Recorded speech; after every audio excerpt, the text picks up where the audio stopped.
Welcome everybody. As always, I'm sure it'll take us a couple minutes to get everybody in here, but welcome to our third in our four series of Let's Build fundraising programs in Little Green Light. Today, we're going to build a mid-level donor program, and I've got Elena Fortner Newsom with me today. Very excited to have you with me, Elena. I am excited to be here. I can't wait to talk about mid-level giving programs. They're one of my Yes. favorites. Yes, well, we'll stall for time here for a minute to let people get in because it's just 2:01 now.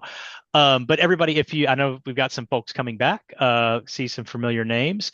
If you wouldn't mind just putting in the chat what your name is and who you work with, and maybe what your position is there. And then if you have any questions, any burning questions on the subject of mid-level donors, go ahead and put those in. Exciting to see what people are interested in finding out. Chat up here. So, all right. Okay. I'm going to give it just another second before we jump in here. So usually we have about 20 or 25 people. So we might have a smaller group today, but just in case, I want to give it a second.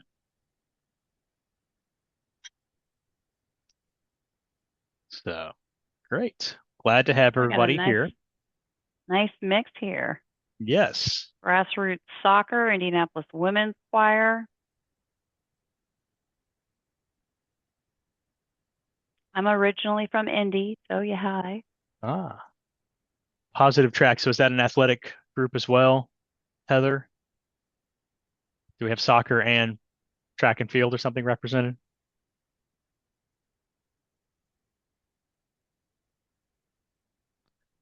Oh, Everybody's cool. muted, so yeah. Youth engagement through athletic challenges. Awesome. Well, let's go ahead and jump in, and then Elena, if you can keep an eye on uh, people coming in, and I will Got do it. that as well. So great. Well, welcome everybody. Like I said a second ago, this is the third in our series of four um, sessions on building fundraising programs in Little Green Light. So we're going to look at mid-level donors today. My name is Mike Slayton. I'm the owner of Slayton Consulting, and my guest today is Elena Fortner Newsom from nonprofit Bestie, who is specializes in donor retention and mid-level donors and all this fun stuff. So, um, yeah, just a little bit about us. We're both big CRM people, right? Both love to get into data and everything. Um, when we talk about mid-level donors in Little Green Light, Elena, what are we talking about? Well, we are talking about an audience that is primed for growth. We're already seeing that it's one area that can still keep growing. And when you're working on retention, this is your prime audience because they are the ones that can bring in the most ROI. We already know that, it costs more to go out and get new people. These people are already in your CRM. They're waiting to be recognized and they are ready to increase their lifetime value. So, this is a great place to really use what you already have. And the wonderful news is it's often a systems issue, not a capacity problem. You don't need a big budget, you don't need a big staff to make sure that you're mining this gold mine. Great. Awesome. Well, the main tools we're going to look at today when we're getting into Little Green Light, this one's not going to be as tool heavy, I think, as some of our other ones we've done. We're going to be using searches and reports and lists. We're going to look at notes and maybe some other ways as well to kind of capture information about these mid-level donors. And then when we start getting into taking action on mid-level donors, we'll be looking at some tasks and events and things like that. But probably not as kind of intensive of a build as the other ones we've looked at here. So, with all that being said, let's jump into Little Green Light and build a mid-level donor program. Um, so, my first question for you, Elena, is what are mid-level donors, right? You said it's not a dollar range, but Yeah, what it's counts as not a dollar mid-level? range. So it depends on your audience and your what your donors are giving. But it's those people that are sitting there right there between your like annual fund ceiling and your major gift floors. Um, if you haven't defined it, you can't know, and the donors are already going to be silently leaving. So you need to pick your range and start exploring to see who they are. And so that could be very different, right, in different organizations, right? That might Right, be, I know I was reaching out to a couple people beforehand, and somebody shared with me that their major donor threshold is 25,000 and above. I thought, well, right. that's a pretty high threshold for a lot of organizations. But I've seen them be much, much lower as well. It could be as much as anyone giving between 100 and 1,000, depending on what your average gift is. That's where I would start looking. And what's my average major donor gift, and figure out what are the numbers in between there. And you'll be surprised at what a big group you'll find in that nice little middle. And so what's the benefit of focusing on mid-level donors? You're going to see the biggest ROI jump because these are the people that have not only potentially raised their hand once, but multiple times. So they're saying they're already committed to your mission. They're already in your CRM.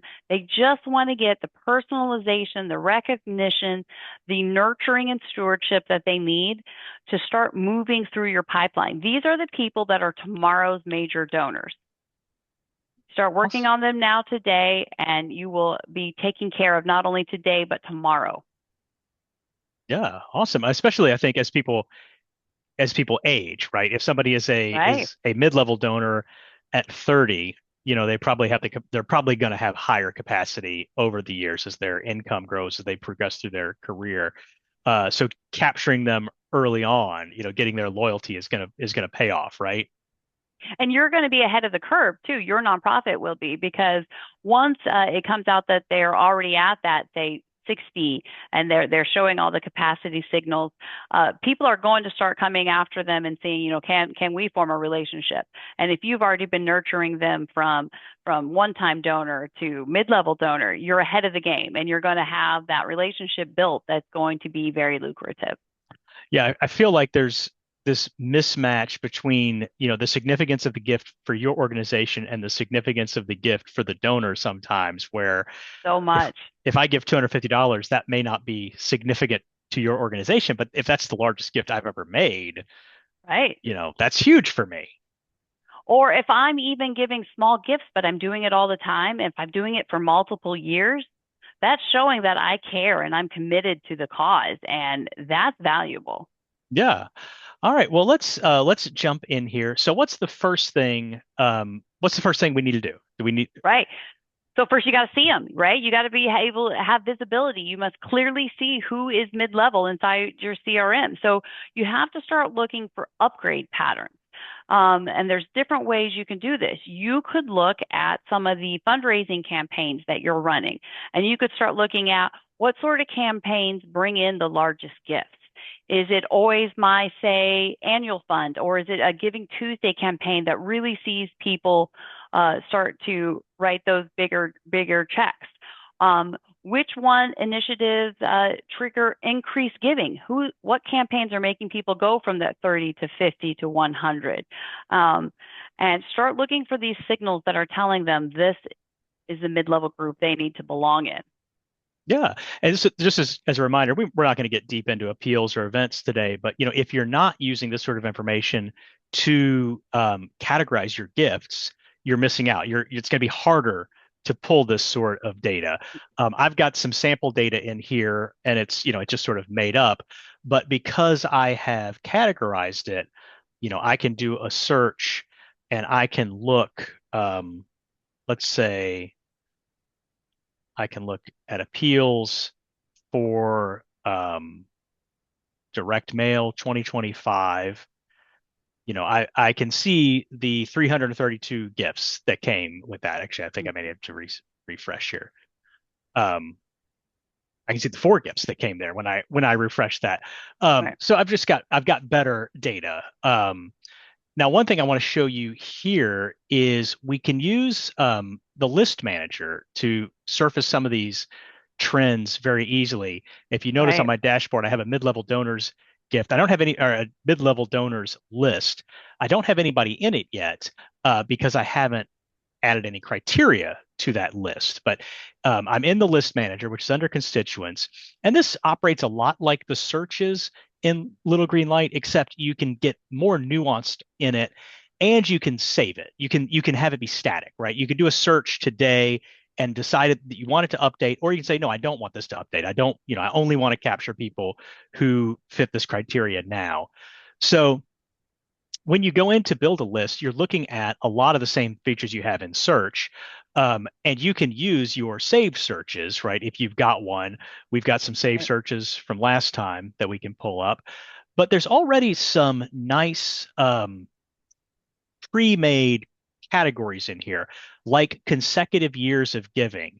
And so That's a you can, great one. yeah, you can say, I want people who, have been giving 3 or more years. Unfortunately, this updates once a day, so I don't think it's going to give me any records in here. I added all this sample data this morning, but I forgot that it wasn't the automatic updates here. The automatic search uh, updates every day, once a day. But you can look at year over year giving. That's another one that's built in, and it's going to say, who gave this year that's greater than last year. But one of I the things, also like to look at who's increased their giving over multiple campaigns. So in the last 3 campaigns that I've run, who's increasing, who's growing right there. yeah. And so with something like that, we're going to need to do a report. And I want to show you one thing, one other thing on here. So I'm not going to be adding many records here, just like I said, because my sample data is not is so fresh. But I can add different groups here, right? So I can say, okay, I want everybody whose total giving amount is greater than $1,000. So I'm going to add this group to my list now. And so then I can add another constituent group. So I might be looking for, I could do, all sorts of different searches here. But maybe I want everybody that was in our board outreach in one of the last 3 years, for whatever reason, I've decided that's an important criteria. So I'm going to add that and I refresh it. Oh, I don't have anybody. Let's see. My sample data is not really cooperating with me today. Okay, I don't know why that is going. Let's just pretend that worked. Yeah. And so we build that list. Now what I've got is I have a list that I can see on my dashboard. Yeah, I can see my mid-level donors list, and this can update, right? This will update regularly. I can refresh it, or it'll update whatever those criteria are. And so then when I'm going in to do a mailing or something, I can always just, pull up this list and say, I want to send to all my mid-level donors. And then that's going to come Which up is going to there. let you personalize for them. So now you can personalize the ask because it really goes back to this idea in nonprofit. If you don't ask, they won't give, right? So if we didn't know that they were in this mid-level group, we might be asking for $10. And because we have the list manager, because we've got that saved search, we can see that they are primed to have a different ask, a higher Yeah. ask. And so to do the more detailed analysis like you were talking about, there what we're going to want to do is a different kind of search where we probably need to look at searching for really probably just everybody, right? We can say gift dates. For us, we're just going to say all dates because my data only goes back a few years. So I got 190 people, and then I'm going to export them. When I pull the search, that tells me who I'm going to look at. And when I build the report, that tells me what I'm going to look for. So I always want to, of course, add my person's name and ID. And then I can go into these giving fields and I can say, okay, I want their giving this year, or I want last year, and then I want this year. And then and this is where it gets really helpful. I can do this total giving custom. And so I've added these fields here. So this is my last fiscal, and I'm just going to scroll down and say, okay. And then this one is from this fiscal year. So I'm going to say, okay. But now my custom field, maybe what I want is appeals. I want to know on our email appeal from 2025, everything they gave. And I'm just going to say okay. And then I'm going to add another one. And on this one, I might want to know the email appeal from 2024. And so when I do this now, when I export this data, of course, I can easily see who gave, oops, I need to retitle these columns.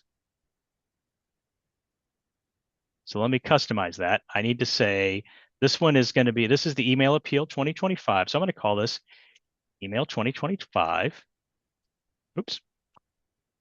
And say, okay. And my last one, I'm going to customize it and I'm going to call it email 2024 and say, okay. And now when I preview, I can look at these donors and I can say, who gave, wow, Frank gave $5,000 based of our 2025 email, and he gave $1,000 in 2024. That's a big increase. That's a He's big increase. he's probably a major donor by this point. But this allows us to line up, and we can get as specific as we want, right? We can say event year after year, appeal, and do that kind of analysis that you're talking about. Yeah, and look at Megan there, Megan Brooks. So 24, she gave 1425, 450.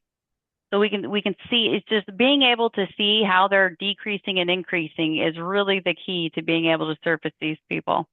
Yeah, here's an interesting one who's, 425 both years in a row, right? So that's somebody that like, okay, they're giving a not insignificant amount of money there. It's the same one each year. Maybe it's time to upgrade them.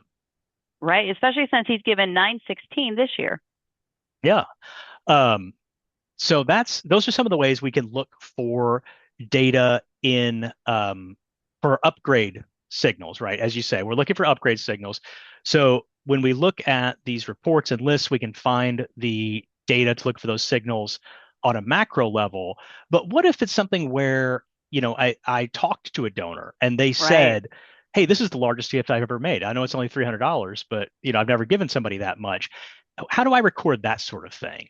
Is that something I This need to this is record? so common. We'll find that some of this great information about our donors lives in somebody's head, right? And then when they leave, when they move on, or when they just get busy, that information disappears. So we have to be able to take the information from their head and get it into our CRM. So we have to find a clean way to do this that's searchable, that allows us to keep track of these signals. And we want to make sure that we can do it in a consistent way. And that's where the like a note would be very useful. Yeah, so let's look up Frank Anderson there. I can't remember if I've got a note on him yet or not. So I'm going to scroll down here and I can see, okay, I don't have any. He's made a lot of gifts over the years, but we don't have any notes here. But um, maybe I had lunch with Frank, right? And he said he shared something about why. Well, he's 5,000. He's probably a major donor, but we'll use him anyway. He shared that he gives because what sort of thing am I looking for here? Is it why So he yeah, gives? we can look for why he gives. We can look for moments like the first four-figure gift, or we can look for milestones they're sharing. Like this is the first time I've ever done this. We can look for information about why they're giving. I'm going to make a gift next year because soccer is really important to me.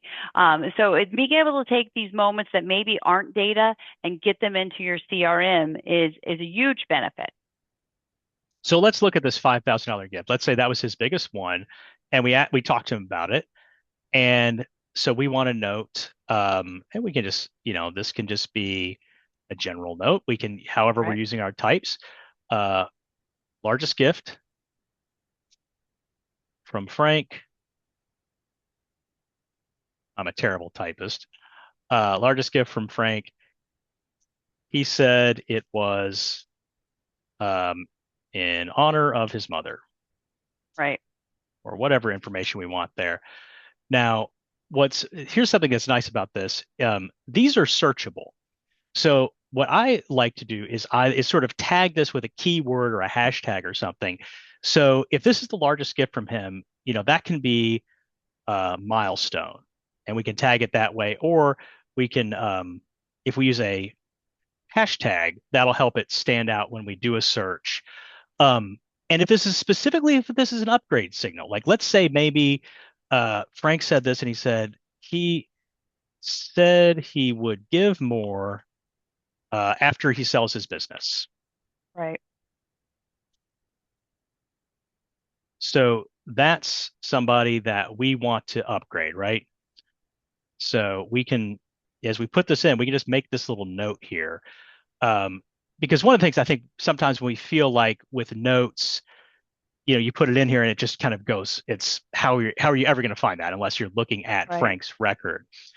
But if I go to activity and I go to notes, I can look for either all dates or let's say this fiscal year, and I can add a criteria that my description contains milestone. And I think something key to making a system like this work is not to get too nuanced, to pick one or two keywords that you want to keep track of and use that. Don't try to cover every situation with its own keyword. Keep it simple. And Absolutely. Teresa did have a question for you, Mike. We might have to go back to it. It was, what is the gift type of the report? Oh yeah, yeah. Let's go back to that in a Yeah. second. All right. So one thing, let me switch to last year because I think we'll have some more in there. I thought we would. Okay, let me try that again. I don't know why I'm having some trouble with my data today. So we will go back to this year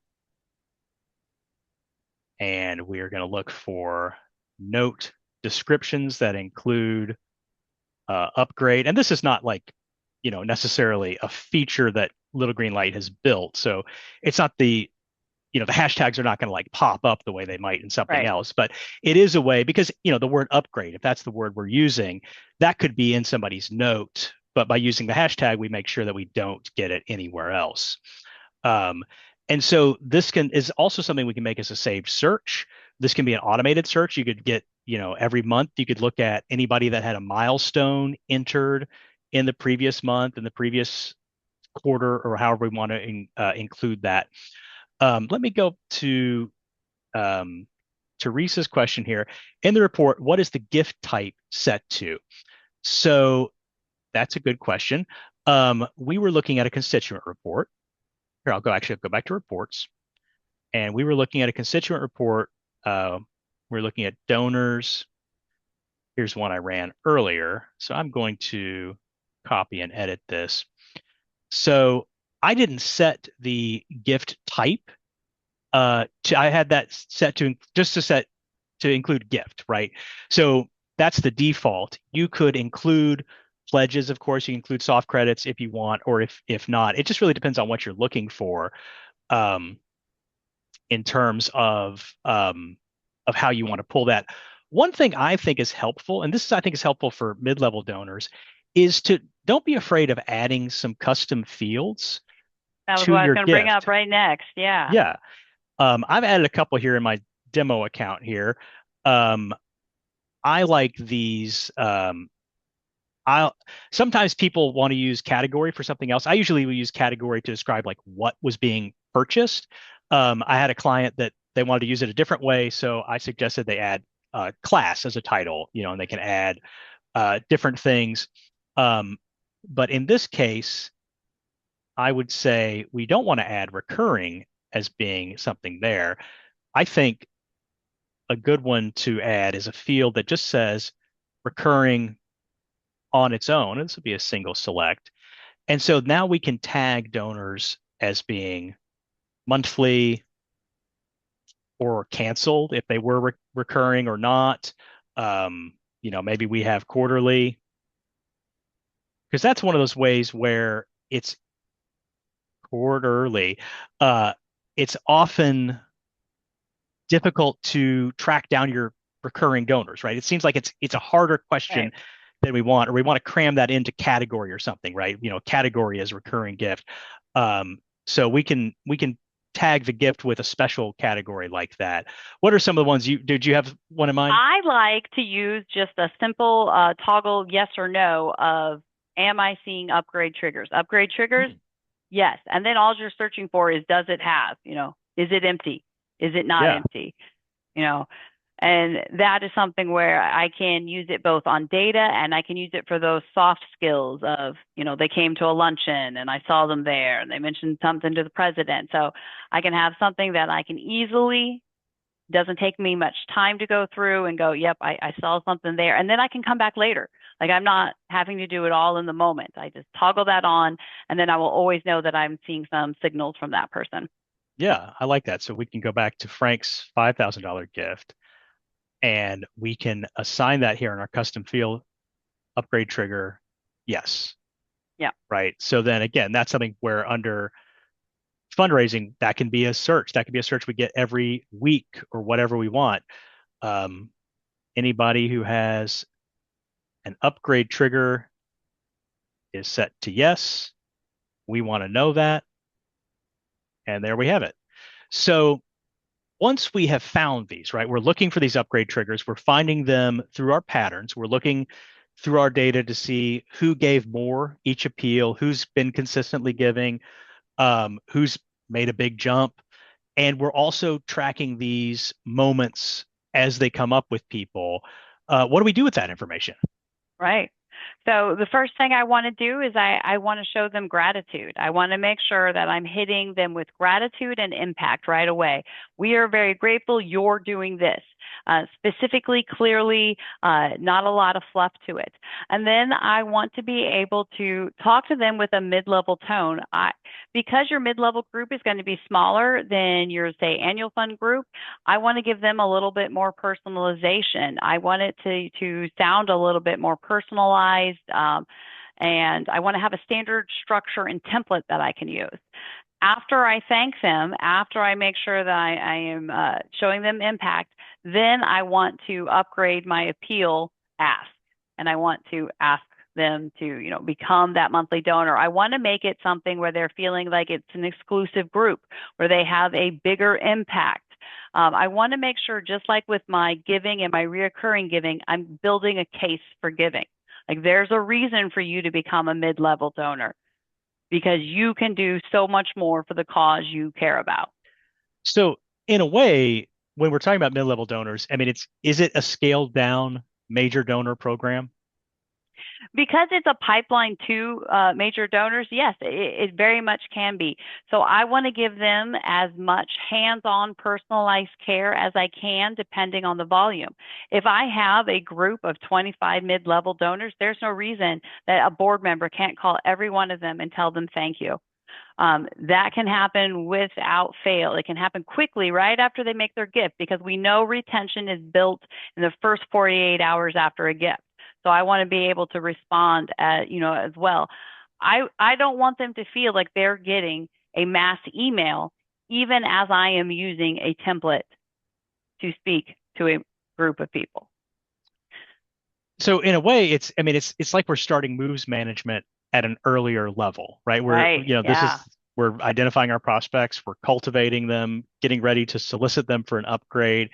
We can't spend as much time with these mid-level donors as we would with a major donor, right? Because, how there's only so much effort, so much Right. staff time you can put into a $500 gift or $1,000 gift, depending on where you're landing here. So what are some ways? I mean, you said like a call from a board member. That's a great one. Are there other ways we You, can yes, engage people? there's many, and you need to think about it from an economic standpoint. If you can even get a 5% improvement in your mid-level program, you're talking about millions of dollars over 5 years. So that's worth a phone call. Maybe it's worth a digital gift, a special badge, or hey, this exclusive package here. I'm not talking about something that a mail, because I want to keep it as expense-free as possible, but it could be special recognition on social media. It could be a webinar or a behind-the-scenes tour where I'm inviting the group of mid-level donors to come see our new facility, hear from a constituent story about how much that meant. Join me on a LinkedIn Live. different Yeah. programs like that where they're feeling engaged and involved. So because we built our list that pulls our mid-level donors automatically, I can go to constituents and I can look at lists and say mid-level donors and search this, and it comes up with my 143 people. And then what I can do is select everybody and I can bulk edit and I can add them to an event or an appeal, right? So we can organize our Right. follow-up activity through an appeal. So I've got our April behind the scenes digital tour that we've set up, right? So this is something where, and any organization could do this, right? It's like a Zoom call with the executive director or a senior staff person once a month, once a quarter. If you have a facility, it's we do a behind the scenes tour maybe. If you don't have a facility, you're still kind of giving people like a sneak peek at what's happening. And so all we're going to do is we're just going to add them here to this event. And then now they've got their invitations. Might take a minute there, but when we go back to events and we see our April, it'll take a minute to load up there. Then we can send that invitation. We can email them an invitation with a Zoom link, say, hey, we'd love to have you here. And it's feeling targeted. It's something that is not going to be expensive to do, right? It's going to take an hour or Right. two of staff time. Um, and that's a great way to get those people in there. It's taking a minute to upload. The And other thing, everyone that attends, I'm going to go to that custom field and put, yes, they are showing upgrade intent. They are coming to this. absolutely. They are in grade. Yeah. Yeah. And so a really easy way to do that would be to we pull up that event, right? And let's say we want the event, and of course nobody's going to show up here because we haven't done the event, but afterwards I can say anybody that did, we're looking for attended, right? Attended, yes. Of course, this is not going to give me anybody. Let's cheat here and we'll put Frank Anderson on our list so we have somebody to look at here. So with Frank, we're going to add him to behind the scenes for April, and we're going to say he attended. Okay. So we cheated here. We put him in there. So now we're going to search. Now we have one person, right? So we've searched for everybody who attended that, and I can bulk edit this, and I can add a task call from board member. Right. I have had board member after board member tell me that they are always shocked at how much those calls can mean to people. Like it can be a little scary sometimes to call people you don't know. Maybe you feel like you're being pushy or that you're going to be inconveniencing them.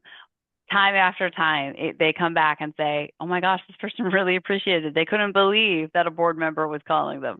Well, and it's such a good, yeah, I mean, it's such a easy thing to do. You're calling and saying thank you. You're not asking them for money. And it means so much coming from a board member, right? I feel like that's always Right. more special or a volunteer than from a staff person, right? I mean, it's nice from a staff person for sure, but I got a call. I remember this once where I sent a donation to somebody and they called their thank you call was so gracious. I had to go back and look like, did I give them more than I thought I did? I thought I There you gave them go. $50. They're calling me like I gave them $1,000. Well, you And just set the retention tone. Thank them so they feel like they gave $1,000. I know it's kind of like I feel like I have to give them again now.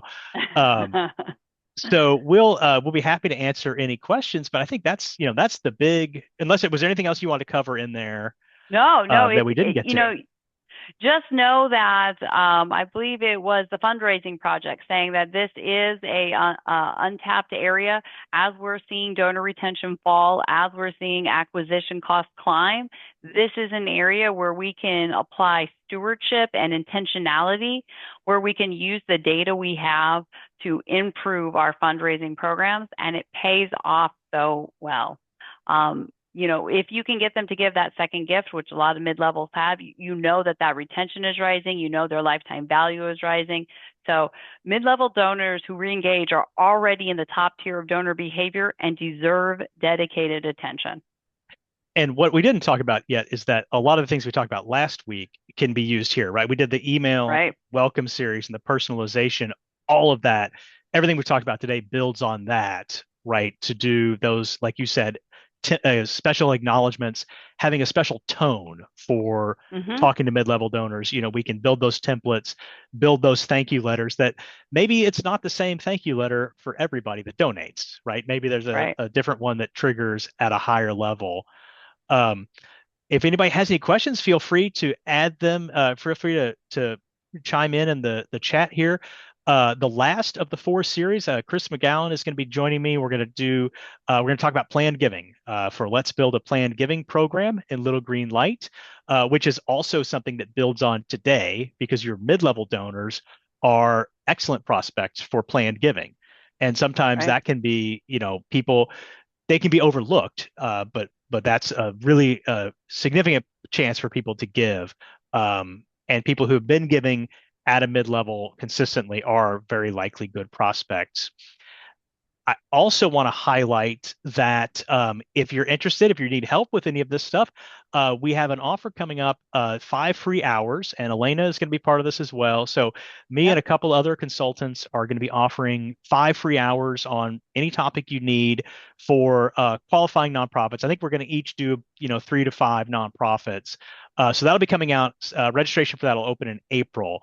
I think we're going to have 5 or 6 participating consultants. So hopefully we'll be able to get like 20 or 25 organizations that'll be available for. And then if you're interested in visiting my website or Elena's website, you can scan those QR codes there. Of course, I'll send out an email with the uh, recording as well as you've got a goodie to put in there, right, Elena? Right, right. I put a mid-level checklist to help you go through and make sure you're hitting all the points that you need to have a valuable, thriving program. And we did have a question from Kay. Yeah, absolutely. So, Yeah, yeah, what do you you think is go the best ahead. formula for identifying mid-level donors? Did you say take the people who have given an amount between the average yearly gift and the major donor gift level? How would you approach that? That is one of the ways I tend to do it. I want to look and see, because that is giving you a good medium, right? Because you're seeing this is this group, this is that group, and everyone else in the middle is someone that can be targeted for mid-level. We did say that it should be taken into consideration the amount you're raising and the amount people are giving. So if I'm seeing I have a lot of $10 gifts and a lot of $1,000 gifts, my mid-level group is going to be there in the middle, and I'm going to be looking for anyone that's $100 plus. And then I'm going to come to the floor of the major giving, whatever that is. It can be 1 million, it can be 5,000, it can be 1,000. The other thing I like to look at is it doesn't have to just be their giving amount. It can be their giving frequency. And it can also be, are they increasing the amount that they're giving? So if I have someone that gave $100, but the next time they gave 200 and the next time 250, that's a person that is looking to grow and have a bigger impact, and I want to give them the opportunity to do so. Yeah, The I'm last just one I would say would be engagement. I can look if somebody's talking on my Facebook page, if they're coming to my events, and they're giving regularly, I want to make sure that I'm offering them some personalized care. Yeah, one thing that I think that's really important there is if you're having your events, if you're not tracking them in Little Green Light, if you're using something else for your events, like you have a 5K run, right? And so you're using Run Sign Up or something like that, be sure to get that information and upload it using the Flex importer to attach that to people's records because you really Right. want, I mean, that's one of the powerful things about Little Green Light is you can see who is a volunteer as well as a donor and who comes to all the events because you might find somebody that comes to everything and donates at everything, but doesn't necessarily ever make a huge donation, but they're showing up to everything and Right. they're volunteering and so that's those engagement signals are really important to be capturing in there. I love enthusiasm. And don't forget to check your volunteers. Always, always a great source. So if they're dedicating and giving of their time, they may be willing to give in other ways. Yeah, absolutely. Yeah, and some of these things we can look for, like we can look for the number of gifts that somebody's given. We can look for their total giving, just with these search parameters right there. Little Green Light has a couple of reports that are built in for Libunt and SciBunt reports and things like that. They've got, their basic here we go. Yeah, the basic Libunt report. that is built in here. You, of course, can build your own, right? And this is Hmm. one of the really powerful things. Um, you can set giving by tier. You can report on that. You could run a report that's just, I want everybody that gave between 500 and 1,000 last year, right? So you can filter it down and not be overwhelmed with all the data in there. Anything else? Anybody else have any other questions, or is there anything else you want to share, Elena? Yeah, I really think this can be a critical part. And like I was saying at the beginning, it doesn't take a lot of capacity, right? It's not something that requires 10 people and you don't have to hire and you don't have to go out and buy 12 tools. You can use what you have in Little Green Light. You can use the staff you have to make a really big impact on your fundraising program. Yeah. Awesome. Well, thank you all so much for joining us today. Like I said, next week will be the last one. We're going to look at planned giving. There'll be some similarities with grants, which we looked at the first one. And yeah, if anybody has any questions, you can email me, email Elena. I'll be emailing out the recording tomorrow for anybody who wants to see that, as well as the mid-level donor checklist from Elena. And then hopefully we'll see everybody next week for planned giving. Thank you all.